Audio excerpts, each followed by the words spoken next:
मैं हूँ आलिया और आप देख रहे हैं मेरा प्रोग्राम ब्रेकिंग बैरियर्स। आप सबको अपने प्रोग्राम में वेलकम करती हूँ और जैसा कि आप देख रहे हैं कि आज हमारे प्रोग्राम में एक ऐसी पर्सनालिटी शरीक हो रही है जिसकी ये जो साहब हमारे साथ मौजूद है आज, पहले तो इनका बहुत शुक्रिया कि इन्होंने मेरे प्रोग्राम के लिए टाइम निकाला है।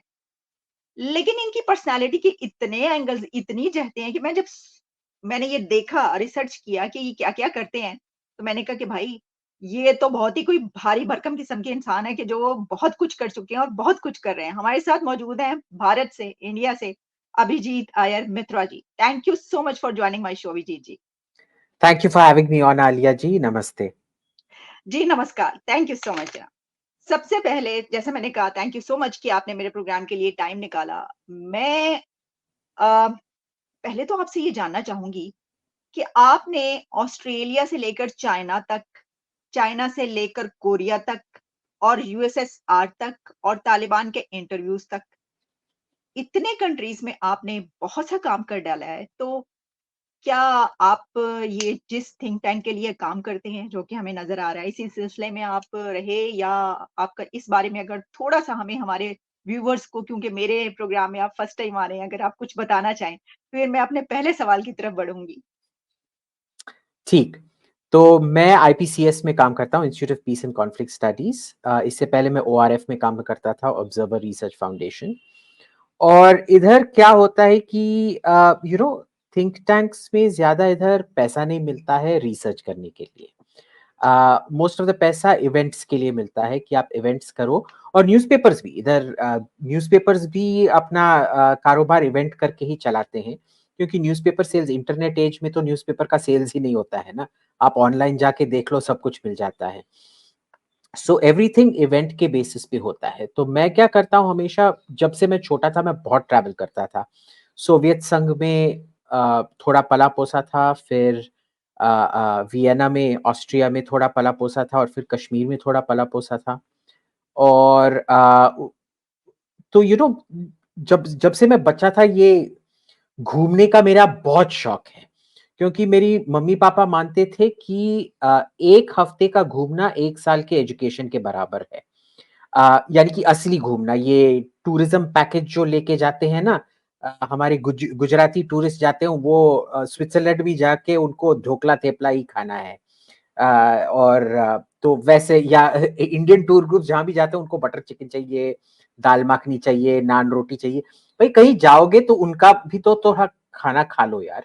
So exactly. That kind of proper travelling जो मेरे पेरेंट्स इंसिस्ट करते थे। तो जब से मैं 21 साल का हुआ, आई स्टार्टेड बैकपैकिंग अराउंड। और बैकपैकिंग में भी बहुत मजा आता है, बिल्कुल अलग किस्म का एक्सपीरियंस होता है। क्योंकि क्या होता है, जब आप मम्मी पापा के साथ ट्रैवल कर रहे हैं या दूसरे देश में रह रहे हैं, तो उनका इनकम तो 21 साल के बच्चे से काफी हायर है। So you see a different level of society.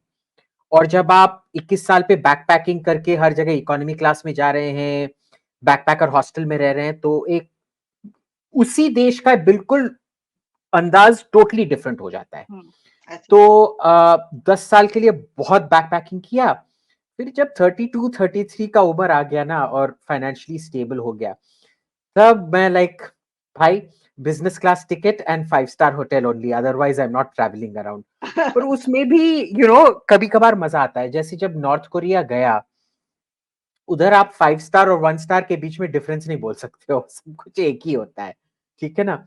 और अफगानिस्तान में आपको अगर 5 स्टार में रहना है, काबुल में, वो तो आपको वो इंटरकॉन्टिनेंटल होटल में रहना पड़ेगा, जो सबसे bombed hotel in the world है। तो ना बाबा, उधर तो ना रहना है।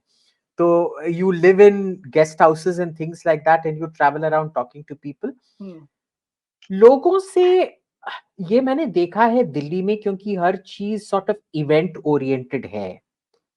ये लोग ना, ये 5 स्टार एंड कॉन्फ्रेंस जीवी होते हैं, यानी कि हर जगह 5 स्टार में जाएंगे, बिजनेस क्लास में जाएंगे, और 5 स्टार का दुनिया ही असली दुनिया है।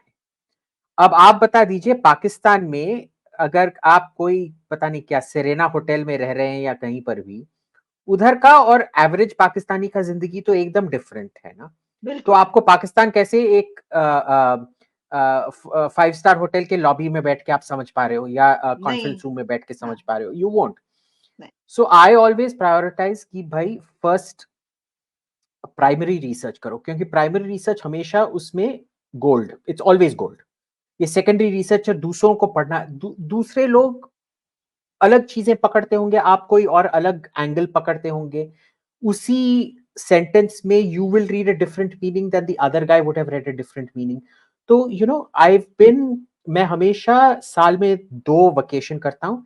एक वेकेशन होता है यूरोप में जाके बीच पे रहना, अच्छा खाना खाना, ओपेरा में जाना, एटसेट्रा एटसेट्रा। और 2-3 वेकेशन, मिनिमम 1 वेकेशन, पर कम से कम 2-3 वेकेशन तो हो ही जाते हैं कि मैं कोई ये अजीब वॉर टॉर्न कंट्रीज या सो कॉल्ड डेंजरस कंट्रीज जाऊंगा, ताकि you know I mean how is an Indian expert suppose to talk about Afghanistan जब आप अफगानिस्तान गए ही नहीं हो।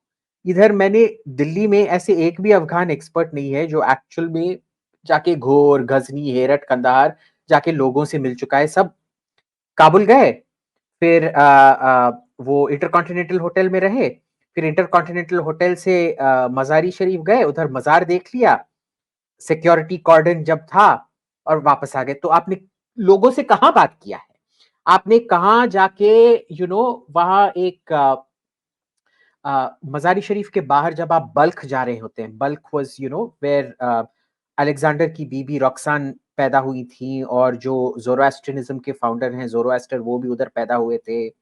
और गेंगिस खान ने भी उसको तोड़ा था, तिमूर ने भी उसको तोड़ा था। तो जब आप उधर जाएंगे, कहते हैं एशिया का ओल्डेस्ट मॉस्क है, 9 गुंबद मॉस्क।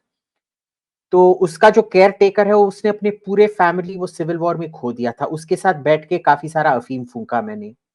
तो those are real experiences which you will not get from 5 star to 5 star. So I believe in exactly, doing that. You are right. मैंने तो अफ़गानिस्तान खालिद हुसैनी के नॉवेल्स के थ्रू देखा है।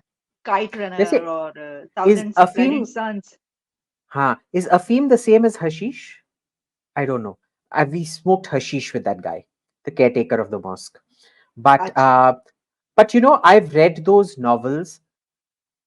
मैं नहीं समझता कि कोई भी लिटरेचर कभी भी एक्यूरेटली कन्वे करता है कि उस देश में क्या हो रहा है। लिटरेचर एक किस्म से एक फैंटेसी लैंड होता है जो बहुत ही हाइपर, वो प्रोजेक्ट करता है जो उस किताब के लेखक आपको देखना चाहते हैं। तो एक एक किस्म से टिंटेड ग्लास की तरह होता है, सनग्लासेस की तरह होता है। Till you go there, you are not going to see what Afghanistan is. So I मैंने तो पिछले 15 सालों से मैंने कोई भी लिटरेचर नहीं पढ़ा है। मैं बस रियल बायोग्राफीज पढ़ता हूँ या रियल लाइफ पढ़ता हूँ। I don't read fiction at all. Hmm. लेकिन अगर खालिद हुसैनी के नॉवेल्स जो अफ़गानिस्तान पे ना वो आप पढ़ें तो वो रियलिटी बेस्ड ही हैं। यानी उन्होंने सारे ये जो तालिबानाइज़ेशन और ये सब चलता रहा इसके ऊपर लिखे हैं। बट एनीवेज़ आपके बट ये it the Taliban aren't like that. मेरा जो पूरा एटीट्यूड था तालिबान का बिल्कुल से चेंज हो गया जब मैं उधर गया था। देखिए, ये एक नोशन है कि तालिबान ये सॉर्ट ऑफ 7th सेंचुरी के बर्बर हैं, सब लूट मार करते हैं, कत्लेआम करते हैं। Sure, I am sure they also do that, कर but तो there is रहे हैं। also कर तो रहे हैं, but there is also a human angle to it where they're very friendly and affable. Sure, if they turn against you, you'll have your head cut off. But जब आप उधर जाते हैं, you see there is so much more to it. It is how that society functions. उनका जो urban society है 10% से भी कम है। उनका जो रूरल पैस्टरलिस्ट सोसाइटी है, जो बहुत ही डिफिकल्ट एग्जिस्टेंस है, वो एकदम अलग किस्म का है। उधर इट इज किल और be killed. Till you understand the economy and the society of that place, Taliban are perfect for where they are. उस सोसाइटी को बदलना आई थिंक नामुमकिन के बराबर है। ओके, तो अबे जी जी आपका तो इतना एक्सपीरियंस है कि इस पे तो मैं ऐसा करती हूँ एक सीरीज़ शुरू करती हूँ आपके ट्रैवल्स की, उसके ऊपर हर एक प्रोग्राम में ठीक, हम हर ठीक, कंट्री की ठीक। बात किया करेंगे। लेकिन अभी हम बढ़ते हैं अपने पहले सवाल की तरफ। सवाल मेरा आपसे जो अभी क्योंकि बिल्कुल लेटेस्ट डेवलपमेंट है कि अमेरिका के इलेक्शंस में अब जो बाइडेन है वो ड्रॉप आउट हो गए और उन्होंने कमाला हैरिस को नॉमिनेट कर दिया। अब ट्रम्प वर्सेस कमाला हैरिस। अब कमाला के हवाले से देखिए जो ये बात कही जा रही है, मैं भी ये समझती हूँ कि ट्रम्प की पॉपुलैरिटी वो अटेम्प्ट के बाद बहुत बढ़ चुकी है। लेकिन फिर भी क्या आप समझते हैं कि कमाला हैरिस एक फर्स्ट वुमन प्रेसिडेंट, फिर अफ्रीकन भी, इंडियन भी, बहुत सारी चीज़ें उनके साथ एक पैकेज के साथ वो आई हैं, कामयाब हो सकती हैं? कितने ब्राइट चांसेस हैं? देखिए, मैं तो अब मानता हूँ कि अमेरिका ऑलमोस्ट एक सिंगल पार्टी स्टेट हो गया है, जिसमें अगर आपको डेमोक्रेट्स को हराना है, एकदम नामुमकिन है। आप देख लीजिए, अब तक 5 अमेरिका में, जब से अमेरिका आज़ाद हुआ, 5 प्रेसिडेंट हैं जो प्रेसिडेंट बने, जो बिना पॉपुलर वोट को जीते, क्योंकि उधर इलेक्टोरल कॉलेज में जीतना पड़ता है और फिर इलेक्टोरल कॉलेज में भी आपको डेलीगेट्स होने पड़ते हैं। वो पहले सिस्टम था।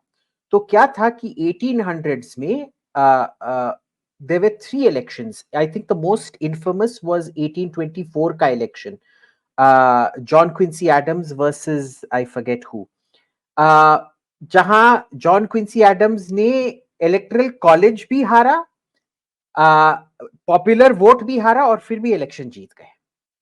ठीक है। 1900s में ऐसे कुछ नहीं हुआ। 2000s में 2 बार ऐसे हुआ है कि the person who lost the popular vote one the presidency. पहले थे जॉर्ज बुश, जो 2000 में इलेक्ट हुए थे, पर वो पॉपुलर वोट बस 5 लाख का डिफरेंस था उनके और एल गोर के वोट में। 5 लाख इतना ज्यादा नहीं है, फिर भी आप मान सकते हो कि भाई जैसे है वैसे है। But more serious was in 2016, जब ट्रंप और हिलरी क्लिंटन के बीच में लगभग 30 लाख वोट का डिफरेंस था, 3 मिलियन वोट्स का डिफरेंस था, और फिर भी ट्रंप जीत गए because of the electoral college system. जो अभी 2020 में इलेक्शन हुआ, उसमें difference in votes was 7 million votes. देखिए, जहां पूरा आपको विनिंग कैंडिडेट को 87 मिलियन वोट्स मिल रहा है और लूजिंग कैंडिडेट को 80 million votes, 7 million votes is a lot. अब अगर आप देखेंगे, इसमें एक इलेक्शन जीतने में कई सारी चीजें चाहिए होती हैं। पहले तो आपको इस गवर्नमेंट को अनपॉपुलर बनाना है, वो अनपॉपुलर हुआ नहीं। दूसरा, आपको ये जो पूरा, जिसे कहते हैं डीप स्टेट, वैसे मैं मानता नहीं हूं डीप स्टेट, इसमें बस क्या है कि एक मिलिट्री इंडस्ट्रियल कॉम्प्लेक्स है जिसका एक इंटरेस्ट है कि हर जगह वो जंग छेड़े। हाँ, कि अमेरिका का इंटरेस्ट है जंग छिड़ने में, मिलिट्री का इंटरेस्ट है जंग छिड़ने में, इंडस्ट्री का इंटरेस्ट है जंग छिड़ने में। तो पूरा जो कॉम्प्लेक्स है वो इंसेंटिवाइज्ड है जंग छिड़ने में। इतना पावरफुल है, आप उसके खिलाफ जा नहीं सकते हैं। तीसरा क्या है कि रिपब्लिकन्स इतने निकम्मे हैं कि उन्होंने ना ही तो हंटर बाइडेन को ठीक से इन्वेस्टिगेट किया, ना ही तो उसके पापा को ठीक से इन्वेस्टिगेट किया, ना ही तो बाइडेन का प्रेसिडेंसी उनका जीना हराम किया, जैसे डेमोक्रेट्स ने ट्रंप का जीना हराम करके रखा था। कुछ नहीं किया है। Republicans are not organized. The Democrats are very organized. They control all the institutions of power. और जो अमेरिकन इलेक्शन सिस्टम है वो इतना घटिया है, इतना घटिया है, हिंदुस्तान के सबसे बैकवर्ड स्टेट में भी इससे बेहतर हम इलेक्शंस कंडक्ट करते हैं, क्योंकि पूरे देश में एक ही सेट ऑफ रूल्स होता है, एक ही वोटिंग मशीन होता है, और वो इतना इडियट प्रूफ वोटिंग मशीन होता है कि जैसे आपको पता है, स्टेल्थ एयरक्राफ्ट जो है ना आजकल, जो बहुत हाइपर एडवांस स्टेल्थ एयरक्राफ्ट है, उनको मॉडर्न रेडार डिटेक्ट नहीं कर पाते हैं। उनको वर्ल्ड वॉर 2 ईरा वाले रेडार ही डिटेक्ट कर पाते हैं, क्योंकि the more modern technology gets, it can only be countered by older technology. So this is like that. So the Democrats have done nothing, and most importantly क्या हुआ कि इतने सारे आपने इलीगल इमिग्रेंट्स को अंदर किया है, वो पूरा वोटर डेमोग्राफिक ही आपने चेंज करके रखा है। और उधर तो कई स्टेट्स में आपको आईडी भी नहीं दिखाना पड़ता है वोट डालने के लिए। मैंने बोल दिया, आप समझ लो पाकिस्तान का इलेक्शन हो रहा है, मैं कहीं जाके बोलूं कि मैं आलिया शाह हूं, मेरे को वोट डालने दीजिए, हाँ ठीक है जाके डालो। नहीं, वो डल चुका होगा। नहीं, डल नहीं, वो चुका डल होगा, चुका हाँ। होगा। हाँ, हाँ, हाँ वो वो तो, तो वो हाँ। हो चुका होगा वोट। मैं कहूँगी वैसे हैं, वो करें, इधर आप तो डाल के चली गई हैं। वैसे इधर करना नामुमकिन के बराबर है, क्योंकि आपको इलेक्शन आईडी भी रखना पड़ता है और एक वोटर स्लिप जो दिया जाता है वो भी रखना पड़ता है। तो दोनों का वेरिफिकेशन होना पड़ता है कि पहले भाई ये फोटो आप चेहरे से मैच कर रहा है, और फिर आपके पास सही इलेक्शन स्लिप है कि नहीं, और वो इलेक्शन स्लिप में जो नंबर है वो रोल पे मैच किया जा रहा है कि नहीं। तो ये तीनों चीजें मैच होने से ही आपको वोट डालने दिया जाएगा। तो वहां ये पर सब तो प्रॉब्लम सर होता है। जो मर चुके होते हैं, जिनका वो देहांत भी हो चुका जाके होता है, वो वो भी भी डाल के जाके, चले जाते हैं वोट। हाँ, हाँ। सो लेकिन लेकिन इट्स, लेकिन अभिजीत जी, अमेरिका में ऐसा नहीं है। Because right now I am in USA, तो यहाँ पर ये नहीं हो सकता कि आप मतलब you जो हम बात करें can. इस तरीके So थोड़ा। let me just show you this. US states that allow voting without हाँ, ID. विदाउट आईडी कोई होगा उनका तरीक़ाकार। There must be Uh, some mechanism for that. so you have to register to vote with photo ID, but you don't have to have ID when you vote. हाँ, So ये मैं वो map दिखा रहा ऑनलाइन हूँ। है ना? Online आप पहले कर लेते हैं। नहीं नहीं, ये देख लीजिए, ये मैप है। एक सेकंड में आपको ये प्रेजेंट करता हूँ, शेयर स्क्रीन। लेकिन ये हम जान सकते हैं कि जैसा ये जो भारत में जिस अगर तरीके आप से ये इलेक्शन का एक अगर आप ये सिलसिला है। देख लें, हुँ। this is the photo ID required in the red states, photo ID requested in the orange states, no photo ID required, and no photo ID requested, and no ID required to vote is gray. तो आप देख लीजिए, most of the country, especially the main target for immigrants जो है California and new Mexico, उसमें ना कोई भी वोटर आईडी की जरूरत नहीं। This is the voting ID map of America. तो ये तो एकदम बनाना रिपब्लिक से भी घटिया हुआ ना। तो क्या कहते हैं आप कि ट्रम्प का मुकाबला कर सकेंगी फिर वो? और ट्रम्प को बहुत नहीं आने आसानी दिया से। जाएगा? आ, पॉपुलैरिटी आ, तो है। आज आज डेमोक्रेट्स इतने पावरफुल हैं कि उन्होंने एक बाइडेन के जर्मन शेपर्ड को भी खड़ा किया, वो जर्मन शेपर्ड भी इलेक्शन जीत जाएगा। अच्छा, there is no way, okay. हाँ। A 7 million voter difference is impossible to overcome. अच्छा, ओके, ओके। अच्छा, अब हम ज़रा थोड़ा बढ़ते हैं अपने एक और टॉपिक की तरफ। ये काफ़ी बात की जाती है बहुत ज़्यादा। एक तो वर्ल्ड वॉर 3 की बात की जाती है, साथ ही ये बात की जाती है कि भारत इस वक़्त हम देख रहे हैं कि दुनिया के उन कंट्रीज़ में, बल्कि एक एक ही वो कंट्री है जिसके बारे में जो फाइनेंशियल इंस्टीट्यूशंस हैं दुनिया के, उन्होंने भी ये कहा कि जो मार्केट फ्लरिश कर रही है वो सिर्फ़ इंडिया की ही है। तो इसमें ये कहा जाता है कि अगले चंद सालों में जो है वो कोई बड़ी जंग छिड़ सकती है और भारत के साथ जो है वो जंग के चांसेस हैं। क्या आपको भी ऐसा लगता है कि इंडिया पे जंग लादने की कोशिश की जाएगी? क्योंकि इंडिया जो कंट्री तरक्की कर रहा हो वो तो नहीं चाहता, और हमने देखा कि पिछले कुछ अरसे में जो भी जंगें दुनिया में चल रही हैं उसके लिए इंडिया की तरफ से और उनके प्राइम मिनिस्टर की तरफ से खुल के ये बात कही गई। प्रेज़िडेंट पुतिन को भी उन्होंने कह दिया कि ये जंग का एरा नहीं है। तो इस सिचुएशन में भी क्या ऐसी कोई जंग, बड़ी जंग हो सकती है? और कौन देखिए, करेगा? मेरे को तो लगता है सिस्टम्स रीसेट तो होना ही है। अगर आप देखेंगे अ, पूरे हिस्ट्री में जो सिक्के जारी किए जाते थे, या जो फिर पहले सिक्के होते थे, फिर कैश होता था, पेपर कैश हो गया। इंडिया में तो अब सब कुछ इलेक्ट्रॉनिक है। It was based against a certain reserve that the country had, यानी कि अगर आप कॉपर कॉइन्स इश्यू कर रहे हैं, या सिल्वर कॉइन्स इश्यू कर रहे हैं, या सोने के कॉइन्स इश्यू कर रहे हैं, आपके पास मिनिमम उतना सोना होना चाहिए, सिल्वर होना चाहिए, या कॉपर होना चाहिए।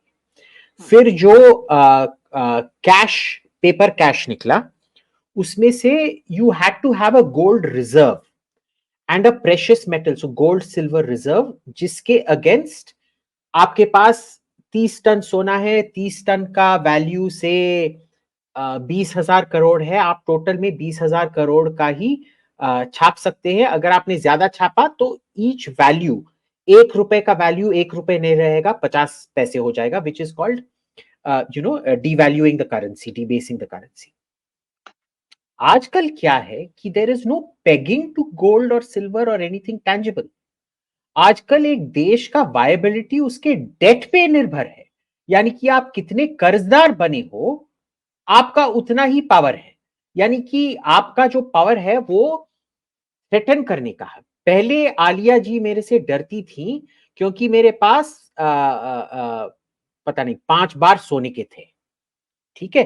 तो और आपके पास बस वो सोने का नेकलेस था, तो आप जानते थे कि मैं बड़ा गुंडा हूँ, 5 बार सोना रखा है, मैं बहुत कुछ कर सकता हूँ। आजकल मैं भिखारी हूँ, मेरे पास 5 बार सोना नहीं है, पर मैंने आपसे 5 लाख का कर्ज लिया है, ठीक है? पर भी मैं गुंडा हूं क्योंकि आपको पता है, क्योंकि अगर आपने मेरे को मार डाला वो 5 लाख आपको फिर से दिखाई नहीं देगा। This is the state of the economy today. The second great fraud is valuation. देखिए, मैन्युफैक्चरिंग में कुछ टैंजिबल निकलता है, सर्विसेज में आप जो भी बकवास बकोगे वो लोग मान लेंगे और बोलेंगे वाह वाह वाह क्या कंपनी। देखिए, हम अभी स्ट्रीम यार्ड पे कर रहे हैं, ये गूगल पे चल रहा है। गूगल का आजकल वैल्यूएशन क्या है? $1 ट्रिलियन, ओवर $1 ट्रिलियन। भाई, गूगल में है क्या? एक ब्राउजर बनाया है, एक मैप बनाया है। एक ब्राउजर और मैप आप मेरे को बोल रहे हो is more valuable, and email, browser map and email is more valuable than a company like Boeing, which produces aircraft, हवाई जहाज बनाता है। और वो अब तो एयरबस बन गया है, पर एयरबस का भी वैल्यूएशन गूगल के बराबर नहीं है। एयरबस का एक्चुअल प्रोडक्ट है, ठीक है? ये this isn't an Airbus, but let's assume this is Airbus. Airbus versus Google का हवाबाजी। गूगल का जो कोड है वो लिखे 15 साल हो गए हैं, उस 15 साल पुराने कोड पे अभी चला रहे हैं, कुछ भी नया ऐड नहीं हुआ है। So there is this thing, और जिनको ये करना पड़ता है, स्टॉक मार्केट वैल्यूएशन बढ़ते रहता है। हमको पैसे का जो अंदाजा है वो हम खो गए। तो ये सब बोगस इकोनॉमियां बन रही हैं, literally building castles in the air कहते हैं ना, वो पता नहीं हिंदी में कैसे कहेंगे, हवा में किला बनाना। हवा में किला बना रहे हैं। There has to be a system reset, and जो भी सिस्टम रीसेट होगा वो बहुत ही वायलेंट होने वाला है। क्योंकि जब भी इकोनॉमी क्रैश करता है, अगर आप देखेंगे, ग्रेट डिप्रेशन के वजह से ही वर्ल्ड वॉर टू एक किस्म से शुरू हुआ था। जो जर्मनी की जो आर्थिक स्थिति थी, आर्थिक स्थिति को उर्दू में क्या कहते हैं? Financial situation. It's okay, financial हमारे सिचुएशन, हमारे व्यूवर्स को समझ आ रहा है। हाँ ठीक है। जो फाइनेंशियल सिचुएशन इतनी खराब थी कि उसी दौरान उन्होंने फिर हिटलर को इलेक्ट किया, राइट? एंड क्योंकि वो सिचुएशन ठीक हुआ, इसी वजह से Hitler had very little to do with the improvement of the German economy. The German economy improved by itself in that sense. So, management, sure. A system reset हमेशा violence लाएगा। इसमें इंडिया का क्या रोल है कि भाई हम अपना खुद का कारोबार देखते हैं, हम बाकी सबको बोलते हैं। जब पुतिन जी यूक्रेन को चाटा मारेंगे, हम कुछ करेंगे नहीं, बैठ के बोलेंगे वेरी बैड वेरी बैड। जब अमेरिका इराक को इन्वेड करता है, बोलेंगे वेरी बैड वेरी बैड। जब इसराइल गाजा पे हमला करता है और हमास इसराइल पे हमला करता है, बोलते हैं वेरी बैड वेरी बैड। बस हमारा हमारा इंटरनेशनल अफेयर्स में रोल बस बात करने का है, कुछ करने का नहीं है, क्योंकि हम दूसरों के झगड़ों में पड़ना नहीं चाहते हैं। अगर वो लोग अपने आप झगड़ना चाहते हैं और एक दूसरे को न्यूक्लियर बम से उड़ाना चाहते हैं, बहुत खुशी की बात है। आप एक दूसरे का तंदूरी चिकन बनाइए या बर्रा कबाब बनाइए, हमारे का उससे लेना देना नहीं है। तो आप समझते हैं कि जो चाइना है, वो जंग करना चाहता है, या जो फ्यूचर में एब्सोल्युटली। बात की जाए, हाँ?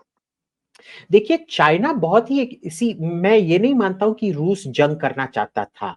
रूस पे एक किस्म से जंग ठोका गया था, क्योंकि अगर आपने नेटो जैसे एक गठबंधन बनाया है, भाई नेटो है क्या? वो इकोनॉमिक अलायंस नहीं है, वो मिलिट्री अलायंस है। मिलिट्री अलायंस क्या करता है? जंग लड़ता है ना। तो अगर आप नेटो को रूस के बॉर्डर के पास एक्सपैंड करते रहोगे, एक्सपैंड करते रहोगे, एक्सपैंड करते रहोगे, तो उसका नतीजा क्या होगा? कुछ अच्छा नहीं होने वाला है। तो ये तो ऑलमोस्ट फॉरगॉन कंक्लूजन था। फिर पुतिन ने बोला भी था कि मैं नेटो ज्वाइन करना चाहता हूं। उन्होंने बोला नहीं, आप नेटो नहीं ज्वाइन करना चाहते हो। पहले आप बोलते हो नहीं, आप अंदर नहीं आ सकते हो, पर हम अपना मिलिट्री अलायंस और बढ़ाते रहेंगे। और जब सोवियत यूनियन जब कलैप्स हुआ, तो नेटो को भी वाइंड अप करना चाहिए था, नहीं। फिर उन्होंने जाके पता नहीं कहां कहां हमला करना शुरू कर दिया। इराक पे हमला, लिबिया पे हमला, युगोस्लाविया पे हमला, हर जगह हमला करना शुरू कर दिया। तो यू नो वो एक किस्म से ऐसे वो क्या कहते हैं, वो एक गुंडागर्दी का जो माइंडसेट जो कोल्ड वॉर में था, वो कभी उनका छूटा नहीं। तो रूस को भी ये होना था। चीन का प्रॉब्लम बिल्कुल अलग सा है। चीन एक ऐसा देश है जिसका इकोनॉमी काइंड ऑफ मॉडर्न है, पर उसका सोच विचार जो है वो अभी भी 16th सेंचुरी में है कि हम बहुत बड़े देश हैं, सबको आके हमारे आगे झुकना है, हम बोलते हैं तो सही हैं। They have, it is a modern state with a pre-modern mindset. It is actually a medieval feudal mindset that China has, and that's a very dangerous thing. तो आप समझते हैं कि ये जो माइंडसेट है, इसकी वजह से जो है वो आगे जंग हो सकती है कोई बड़ी। और बिल्कुल, क्योंकि आप जब देख चीन की लीजिए, बात की जाती है, तो चीन की जंग का मतलब ये होता है कि इंडिया और चाइना, सब देखिए, यही समझते हैं। Well, India China, China Taiwan भी हो सकता है, चाइना वियतनाम हाँ, भी हो सकता है, हाँ। चाइना जापान भी हो सकता है, क्योंकि उनका वो सेनकाकू दायो आइलैंड्स का भी डिस्प्यूट है, ताइवान के साथ भी सॉवरेनिटी का डिस्प्यूट है, साउथ चाइना सी में मैरिटाइम आइलैंड्स का डिस्प्यूट है, इंडिया के साथ लैंड डिस्प्यूट है। देखिए, ऐसा एक भी देश नहीं है चीन के सराउंडिंग जिसपे चीन ने आक्रमण ना किया हो, अटैक हुँ, नहीं, हमला नहीं हुँ। किया हो, ठीक है। यूएसएसआर और चीन के बीच में जंग था। फिर कोरिया और China, China intervene in the Korean war. China India का वॉर हुआ है, चाइना वियतनाम का वॉर हुआ है। बस बर्मा थाईलैंड शायद दो ऐसे देश हैं जिन्होंने अपना एक किस्म से ये कर लिया है चाइना के साथ। अब चाइना ने इंडिया के सिवाय बाकी सब जो अपने लैंड प्रॉब्लम्स हैं 1990 तक सॉर्ट आउट कर लिया था। 1990 में नहीं, ये 2010, 2010s में the last land dispute, I think it was either with Kyrgyzstan और ताजिकिस्तान सेटल हुआ था। पर अभी भी भूटान के साथ एक डिस्प्यूट है और इंडिया के साथ एक डिस्प्यूट है। पर जैसे ही सब लैंड प्रॉब्लम्स खत्म हुए, वैसे ही सब मैरिटाइम प्रॉब्लम्स शुरू।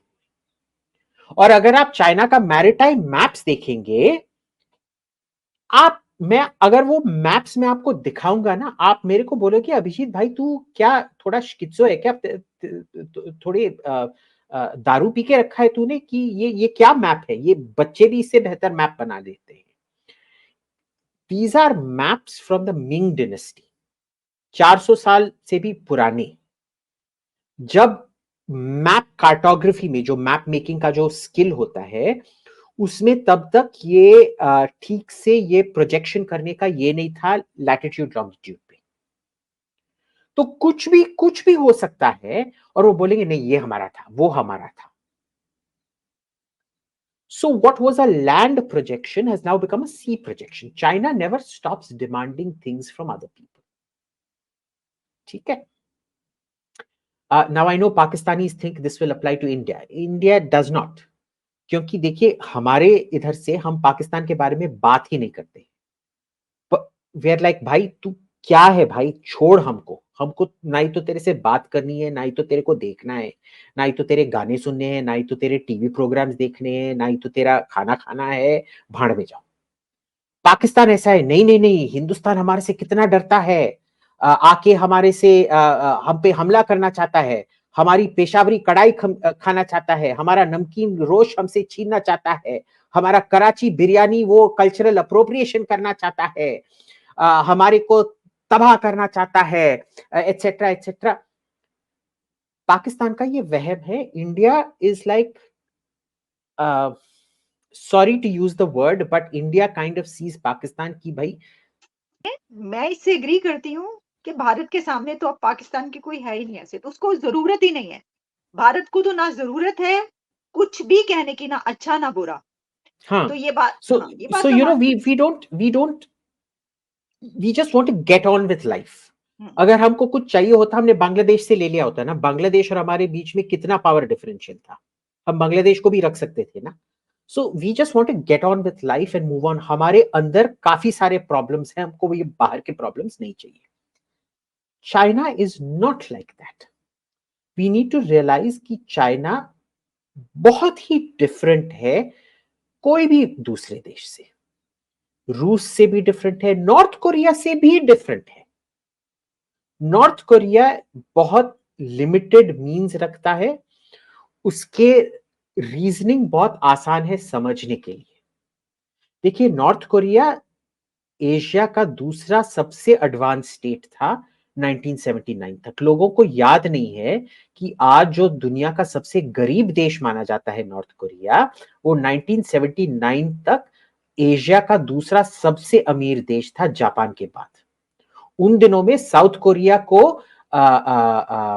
कचरा माना जाता था और नॉर्थ कोरिया को महान देश माना जाता था। मेरे पापा गए थे नॉर्थ कोरिया ट्रेनिंग लेने के लिए डिफेंस मिनिस्ट्री, ठीक है, क्योंकि नॉर्थ कोरिया फुल्ली इंडिजिनस था। वो पूरा जो कम्युनिस्ट कंट्रीज उन सबको industrial goods, manufacturing goods, machining goods सब कुछ सप्लाई करते थे। और फिर क्या हुआ कि वो पोस्ट इंडस्ट्रियल बन गए, यानी कि उनका इंडस्ट्रियल माइंडसेट हमेशा रहा, पर वो डी इंडस्ट्रियलाइज हो गए because they weren't able to transition into the information age, और उनके मार्केट सब मर गए। सोवियत संघ खत्म हो गया, कॉमिकॉन जो था, जो यू का जो ईस्टर्न काउंटर पार्ट था, कम्युनिस्ट इकोनॉमिक थिंग, वो भी खत्म हो गया। So they are a deindustrialise state now. वो भी अलग है, even that is predictable. Japan is predictable, Cuba is predictable, Afghanistan is predictable, Pakistan is predictable. ये सब prediction, even Pakistan is a predictable model. China is not a predictable model. ISIS was a predictable model. वैसे ISIS ने सब गलत किया। लोग समझते हैं कि बस बर्बरता से सबको चुप किया जा सकता है, ऐसे नहीं होता है। Too much barbarism actually makes people rebel against you, जो आईसिस के साथ अल्टीमेटली हुआ, ठीक है। China is not like that. So it is, उनका जो माइंडसेट अभी भी है वो 1300s 1400s का ही उनके दिमाग में है, पर मॉडर्न स्टेट है। इस सेशन का आखिरी सवाल मेरा आपसे ये होगा कि ये जो बात की जा रही है, देखिए ना कि आपने भी ये कहा कि देखें कुछ ना कुछ होगा तो सही, होना तो है। अगर कोई ऐसी बड़ी जंग छिड़ती है जो हम बात कर रहे हैं। अब भारत के साथ इस वक़्त का सिनेरियो ये है, जो कि ज़ाहिर है कि आगे और फ्लरिश करेगा, यही सिनेरियो और ज़्यादा बढ़ेगा, वो ये है कि पहले तो चलें ये नज़र आता था कि रशिया के साथ है, अब तो अमेरिका के साथ भी बड़ी क्लोज़ पार्टनरशिप। तो कहते हैं कि जब ब्लॉक्स बनेंगे, तो भारत का तो सबके साथ ही न्यूट्रैलिटी है ना, यानी वो जो आपकी न्यूट्रल फॉरेन पॉलिसी, हाँ, उस वजह से किसके साथ खड़ा होगा भारत? यानी किस, जब ब्लॉक्स बनेंगे तो कंट्रीज़ को किसी न किसी तरफ तो जाना होता है। ठीक है ना? नॉट जैसे नेसेसरी। जैसे जैसे कि पाकिस्तान चाइना के साथ हर सूरत होगा, ये हमें पता है। ठीक है ना? पहले से पता है कि भई ये तो होगा ही होगा। अमेरिका के साथ पहले होना था, हो सकता है कि इस बार चाइना के साथ होने की वजह से अमेरिका के साथ ना हो। लेकिन इंडिया के अब रशिया के साथ-साथ वेस्ट जो है उसके साथ भी बड़े अच्छे क्लोज़ रिलेशंस हैं। तो कौन-सी उसमें इंडिया कहाँ पर उस वक़्त भी क्या न्यूट्रैलिटी बरकरार रखी जा सकेगी? ऐसे जंग के सिनेरियो में भी? बहुत आसानी से, और ये तो अच्छा। हमने यूक्रेन पे करके दिखाया है। हमारे पे जब 2022 फरवरी में जब जंग शुरू हुई थी, जब रूस ने इन्वेड किया था यूक्रेन को, तब हमारे पे इतना जबरदस्त दबाव डाला गया कि तुम रूस के साथ अपना सब रिश्ता खत्म करो। बाय अबाउट जुलाई अगस्त हमने वो सब दबाव को पीछे कर दिया।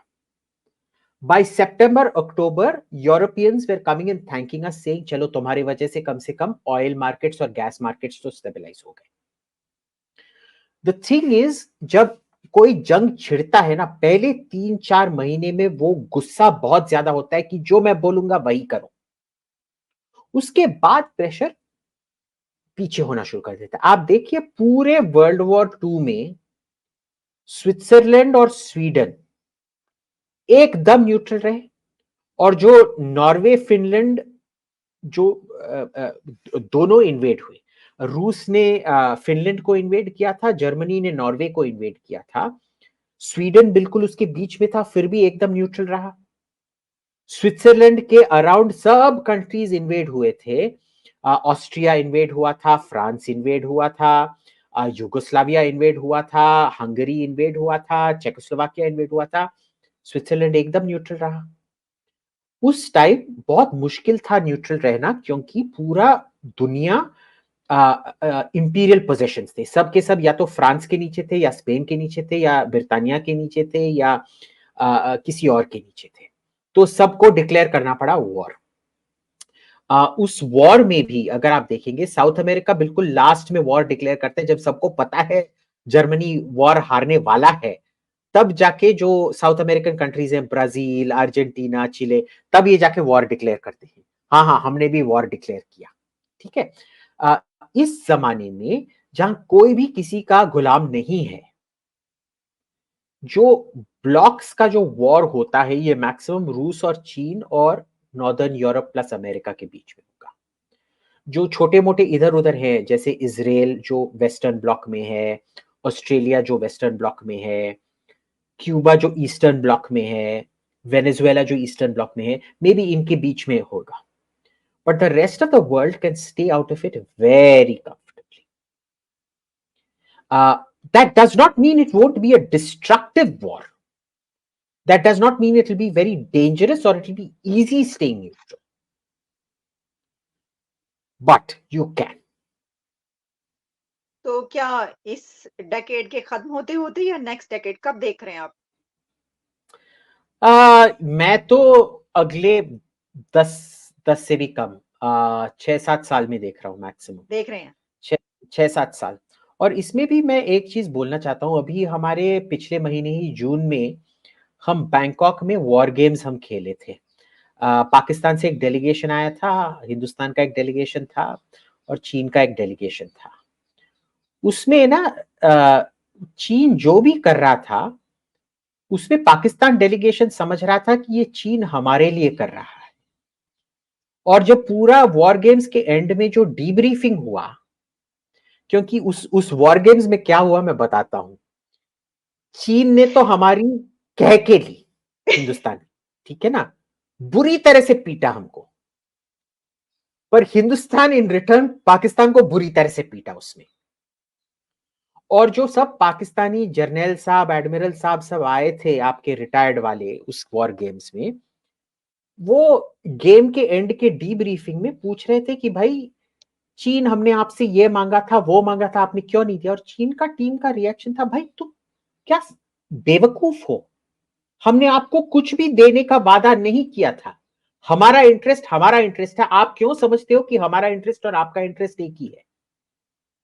और ये एक किस्म से एक हिंदुस्तान में एक अंडरस्टैंडिंग है कि अगर भारत और चीन के बीच में जंग छिड़ी, पाकिस्तान उसमें जरूर इंटरफेयर करेगा, पर अगर भारत और पाकिस्तान के बीच में जंग छिड़ी, चीन उसमें इंटरफेयर नहीं करेगा, क्योंकि नहीं चीन खुद करेगा। अपनी देखभाल करता है। और पाकिस्तान में एक बहुत गलत फहमी, एक वहम है कि चीन उनसे, भाई चीन किसी से भी, मैं 1 साल बीजिंग में रह चुका हूं, मैं 6 महीने हांगकांग में रह चुका हूं, ठीक है, at that time it was a British colony, so that doesn't लेकिन काउंट। अभिजीत मित्रा जी, हमारी जो दोस्ती है वो समंदर से गहरी, पहाड़ों से ऊंची और शहद से मीठी है। 75 साल जी पुरानी दोस्ती है। आप 1 साल बीजिंग में रहे हैं। जी। और आपका अभी तक डेट क्लियरेंस कितना आया है? आपका बहुत ज्यादा डेट है, कितना डेट क्लियरेंस आया है बीजिंग में? आपका जो डेट है वो एक दिन का भी खर्चा नहीं है चीनी स्टेट का। एक चेक शी जिनपिंग लिखेंगे तो आपका पूरा कर्जा एक दिन में मिट जाएगा। आपको दे रहे हैं डेट रिलीफ। तो हमारा तो आपका जो समंदर से भी गहरा है और पहाड़ों से जी ऊंचा फ्रेंडशिप है। मेरे प्रीवियस बॉस राजा मोहन बोलते थे, I wish China upon you. वो गाली के तौर से बोलते थे, I wish China upon you. So I wish China upon Pakistan. May China Pakistan friendship blossom and grow. समंदर से भी गहरा और पहाड़ों से भी ऊंचा, वो आसमान से भी ऊंचा चले जाए, आउटर स्पेस तक चले जाए और धरती के बिल्कुल कोर जो है उस तक चले जाए। इतनी गहरी और तो इतनी उसका ऊंची होगी। उतना ही सर, उतना ही जो है वो कर्जा और वो सब कुछ बढ़ता चला जाएगा। जितना ज़्यादा होगा उतना ही नुकसान होता चला जाएगा, और उसको वो तो अभी भी नहीं भर पा सकते। वो तो पता है ना कि पाकिस्तान अभी भी उसका कर्जा उतार थोड़ी सकता है। वो तो नहीं, जो करना होगा उसने करेगा। देखिए एक्चुअली मैंने ये नहीं मानता हूं कि पाकिस्तान का कर्जा उतारना इतना मुश्किल भी है। सिस्टेमिक रिफॉर्म्स और डेट रीस्ट्रक्चरिंग से हो सकता है, पर मैं ये नहीं मानता हूं कि आपके जो एलिट्स हैं वो रीस्ट्रक्चरिंग करने के लिए तैयार हैं। देखिए हमारा भी, आपको याद होगा 1991 में हमारी भी हालात बहुत मुश्किल हो गई थी। बहुत हमको भीख मांगना पड़ा। हमने भीख मांगा, बहुत बुरी तरह से भीख मांगा, हमने गिड़गिड़ा के भीख मांगा। आए बाबा पैसा दे दे, अल्लाह के नाम पे 2 कौड़ी दे दे बाबा करके पूरे इंटरनेशनल कम्युनिटी में हमने किया 1990s में आप लोगों ने भी भीख मांगी। बहुत ज्यादा।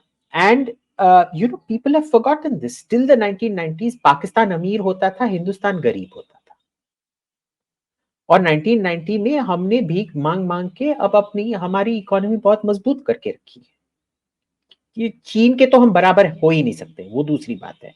ठीक है ना, हमको भी औकात में अपनी रहनी चाहिए। कि हिंदुस्तान में मैं बहुत सुनता हूँ, हिंदुस्तान अगला चीन बनेगा। भाई मेरे लाइफ टाइम में तो हिंदुस्तान चीन नहीं बनने वाला है। ठीक है, but we did the reforms that were required.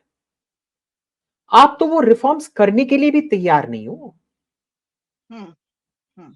नहीं, तो सही। हुँ, ये नहीं। सब आपके आपके तो पूरे डील्स ये आर्मी का लैंड धंधा करता हुआ है ना। ये property development is not value addition to the economy. Manufacturing is value addition to the economy. Services is value addition to the economy. वो तो हो नहीं रहा है। हुँ, नहीं, अब मैं क्या अभी तो करूं? सर वो बस प्लॉटों की होगा, प्लॉट बेचना लेना बस और प्लॉट बेचना लैंड लेना बस। लैंड या एंड प्रॉपर्टी, प्रॉपर्टी डीलिंग का काम और ज़राअत यही चलता है वहाँ पे, तो यही चलेगा और कोई मॉडल है नहीं, वहाँ का मॉडल हाँ, ही ये है। हाँ। तो Abhijit, Iyer Mitra ji, once again thanks a lot, और बहुत ज़बरदस्त आपने बातें की हैं। लेकिन हम बाकी सब बातें, क्योंकि मैंने तो आपसे, आपको पता है जब मेरी बातचीत हुई थी आपसे तो मैंने कहा था कि ज़रा एक एशियन सिविलाइज़ेशन, इंडियन सिविलाइज़ेशन, ज़रा थोड़ा और भी हम आगे बढ़ें तो हम थोड़ा जो है वो कुछ ऐसी फिलॉसफीज़ हैं, सनातन और देखिए बहुत सी आलिया ऐसी जी, चीज़ें, ये ना तो ये उस सिविलाइजेशनल स्टेट में मानता नहीं हूं। क्योंकि लगभग द ईयर 700 में, 700 एडी में हमने डिसाइसिवली जीरो को इन्वेंट किया था। ठीक है ना। वैसे हमारे से 200 साल पहले मायाज ने इन्वेंट किया था, पर माया उस टाइम, जो माया सिविलाइजेशन है सदर्न मेक्सिको युकाटान पेनिनसुला में, they invented it 200 years before us. पर वो एक आइसोलेटेड सिविलाइजेशन था। हम नोन वर्ल्ड का कांटेक्ट नहीं था। तो नोन वर्ल्ड में जो इंडिपेंडेंट डिस्कवरी हुआ था जीरो का, 732 एडी लगभग, 700 एडी लगभग हुआ था। तब से हमने निर्णय कर लिया है कि हमारा इन्वेंशन इतना बड़ा है कि हम अपने आप को सिविलाइजेशनली एक जीरो बना दें। सो 700 के बाद हिंदुस्तान के साथ कुछ भी अच्छा नहीं होता है। बस इन्वेजन के बाद इन्वेजन, भुखमरी, भीख मांगना, वही होते रहता है। So, you know, like my friend Sushant Sareen says, we were so taken in by the invention of the zero, we collectively decide to reduce ourselves to zero. और दोबारा भी आपसे बात होगी Abhijit. Thanks a lot. Thank you, Alia ji. बहुत मजा आया. Thank you. Thank